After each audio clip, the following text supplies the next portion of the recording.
നമസ്കാരം. നോർക്ക പ്രവാസികൾക്കായി അവതരിപ്പിച്ച Norka care plus ആരോഗ്യ ഇൻഷുറൻസ് പദ്ധതിയുടെ പ്രവർത്തനം സംശയനിഴലിൽ. പദ്ധതിയുടെ നിർവഹണം സ്വകാര്യ ഏജൻസിക്ക് നൽകിയിരിക്കുകയാണ്. നോർക്കയുടെ സൈറ്റിൽ കയറി പദ്ധതിയിൽ അംഗത്വമെടുക്കാൻ രജിസ്റ്റർ ചെയ്യുന്നവർ നേരെ പോകുന്നത് സ്വകാര്യ ഏജൻസിയുടെ സൈറ്റിലേക്ക്. സ്വകാര്യ ബ്രോക്കിംഗ് ഏജൻസി പൂർണ്ണമായും തന്നെ സൗജന്യമായിട്ടാണ് ഈ സേവനം ഒരുക്കിയിരിക്കുന്നതെന്നും ഇൻഷുറൻസ് കമ്പനിക്ക് നോർക്ക നേരിട്ടാണ് പണം നൽകിയിരിക്കുന്നതെന്നും സിഇഒ അജിത് കോളാടി പറയുന്നു. എന്നാൽ കമ്മീഷൻ ഇനത്തിൽ ലഭിക്കുന്ന കോടികൾ ഏജൻസി പോക്കറ്റിലാക്കുന്നത് സംബന്ധിച്ച് ഇവർക്കൊന്നും അറിയില്ലെന്നാണ് പറയുന്നത്. സാധുവായ നോർക്ക പ്രവാസി ID, student ID, NRI ID കാർഡുള്ള 18-നും 70-നും ഇടയിൽ പ്രായമുള്ളവർക്കാണ് പദ്ധതിയിൽ ചേരാൻ സാധിക്കുക. സാധുവായ നോർക്ക പ്രവാസി ID അല്ലെങ്കിൽ സ്റ്റുഡന്റ് ID, അതുമല്ലെങ്കിൽ NRI ID കാർഡുള്ള 18-നും 70-നും ഇടയിൽ പ്രായമുള്ളവർക്കാണ് പദ്ധതിയിൽ ചേരാൻ സാധിക്കുക. ആദ്യം 450 രൂപ മുടക്കി നോർക്ക ID കാർഡ് എടുക്കണം. അതിനുശേഷം ഇൻഷുറൻസ് പോളിസി എടുക്കാൻ ശ്രമിക്കുമ്പോൾ നോർക്ക സൈറ്റിൽ നിന്ന് norcacareplus.akshayagroup.net.in എന്ന സൈറ്റിലേക്കാണ് റീഡയറക്റ്റ് ചെയ്യുന്നത്. ഈ സൈറ്റ് ATSL എന്ന കമ്പനിയുടേത് എന്നാണ് കാണിക്കുന്നത്. അതായത് akshayagroup.net.in എന്ന കമ്പനി, അതിൽ പറയുന്നത് Akshaya dynamic solution private limited എന്നാണ്. പക്ഷേ ഈ പേരിൽ പോളിസി ബ്രോക്കേജ് സ്ഥാപനം നിലവിലില്ല. ഇനി അവരുടെ പേജിൽ കയറി നോക്കിയാൽ കാണാൻ കഴിയുന്നത് ബംഗളൂരു അഡ്രസ്സാണ്. ഈ അഡ്രസ് നിലവിലില്ലാത്തതാണ്. എബൌട്ട് അസ് പേജിലാകട്ടെ ഒരു US അഡ്രസ്സും UK ഫോൺ നമ്പറുമാണ്.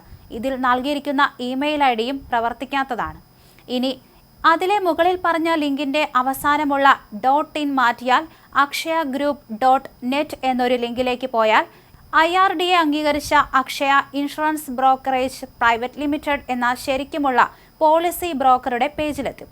രണ്ട് സൈറ്റിലെയും ലോഗോയും പേജ് ലേഔട്ടുകളും ഏകദേശം ഒരുപോലെയാണ്.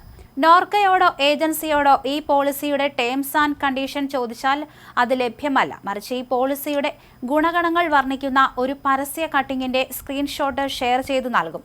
ഇന്ത്യക്ക് പുറത്ത് പ്രവാസികൾക്കിടയിൽ പലരും ഈ പോളിസി എടുപ്പിക്കുന്നതിനായി വലിയ രീതിയിലുള്ള മാർക്കറ്റിംഗ് പരിപാടികൾ നടത്തുന്നുണ്ട്. മിനിമം 25,000 മുതൽ 75,000 രൂപ വരെ പ്രീമിയം എന്ന പേരിൽ പിരിച്ചാണ് പോളിസിയിൽ ചേർക്കുന്നത്. പദ്ധതി തീർത്തും സംശയകരമായ സാഹചര്യത്തിലായതിനാൽ മറുനാടൻ നോർക്ക CEO അജിത് കോളാശ്ശേരിയുമായി ബന്ധപ്പെട്ടു. പദ്ധതി നിർവഹണം IRDA അംഗീകരിച്ച് ഏജൻസിയെയാണ് ചുമതലപ്പെടുത്തിയിരിക്കുന്നത് എന്നാണ് അദ്ദേഹം പറഞ്ഞത്. അവർ പൂർണ്ണമായും സൗജന്യമായിട്ടാണ് പദ്ധതി നടത്തുന്നത്. പദ്ധതി തീർത്തും സംശയകരമായ സാഹചര്യത്തിലായതിനാൽ മറുനാടൻ നോർക്ക CEOയെ ബന്ധപ്പെട്ടു. പദ്ധതി നിർവഹണം IRDA അംഗീകരിച്ച ഏജൻസിയെയാണ് ചുമതലപ്പെടുത്തിയിരിക്കുന്നത് എന്നാണ് അദ്ദേഹം പറഞ്ഞത്. അവർ പൂർണ്ണമായും സൗജന്യമായിട്ടാണ് പദ്ധതി നടത്തുന്നത്. മത്സര സ്വഭാവമുള്ള ടെൻഡർ വിളിച്ചാണ് ഈ ഏജൻസിക്ക് നിർവഹണ ചുമതല നൽകിയത്. പദ്ധതിക്ക് പറയുന്ന മാനദണ്ഡങ്ങളെല്ലാം പാലിക്കപ്പെടുന്നത് കൊണ്ടാണ് അവർക്ക് തന്നെ നൽകിയിരിക്കുന്നത്. കാലാവധി 1 വർഷമാണ്. അതാത് വർഷം പുതുക്കി നൽകും. പോളിസി എടുക്കുന്നയാൾ അടയ്ക്കുന്ന പ്രീമിയം തുക നേരെ നോർക്കയുടെ അക്കൗണ്ടിലേക്കാണ് പോകുന്നത്. അവിടെ നിന്നാണ് ഇൻഷുറൻസ് കമ്പനിക്ക് പണം കൈമാറുന്നത്. നിലവിൽ new India, United India insurance കമ്പനികളുടെ പോളിസിയാണ് നൽകുന്നത്. ഏത് കമ്പനിക്ക് പോളിസി നൽകണമെന്ന് തെരഞ്ഞെടുക്കുന്നത് ബ്രോക്കിംഗ് ഏജൻസിയാണ്. നടപടിക്രമങ്ങളെല്ലാം സുതാര്യമായിരുന്നുവെന്ന് നോർക്ക CEO പറയുന്നു. നോർക്ക കെയർ പ്ലസ് പദ്ധതിയുടെ നടത്തിപ്പ് പരിശോധിച്ചാൽ കമ്മീഷൻ ഇനത്തിൽ കോടികൾ സ്വകാര്യ ബ്രോക്കിംഗ് ഏജൻസിയുടെ കയ്യിലെത്തുമെന്ന് മനസ്സിലാക്കാം. എല്ലാ ഇൻഷുറൻസ് പോളിസികൾക്കും ഏജൻസി കമ്മീഷൻ ഒരു നിശ്ചിത ശതമാനം അതാത് കമ്പനികൾ നൽകുന്നുണ്ട്.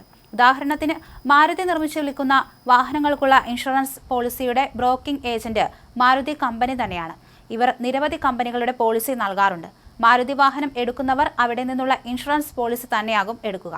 ഇതിന്റെ ഏജൻസി കമ്മീഷൻ മാരുതിക്ക് തന്നെ കിട്ടും. അങ്ങനെ ആ വരുമാനം കൂടി മാരുതി കമ്പനിക്കാണ് ലഭിക്കുന്നത്. ഇവിടെ നോർക്ക കെയർ പദ്ധതി നടത്തിപ്പിനായി ഒരു നിർവഹണ ഏജൻസിയെ തെരഞ്ഞെടുത്തിട്ടുണ്ട്. ഓരോ പോളിസിയിൽ നിന്നുമുള്ള ഏജൻസി കമ്മീഷൻ ആ കമ്പനിക്കാണ് ലഭിക്കുന്നത്. അതായത് 25,000 മുതൽ 75,000 വരെയുള്ള പ്രീമിയത്തിന്റെ ഏജൻസി കമ്മീഷനായി കമ്പനിക്ക് കോടികൾ കിട്ടും.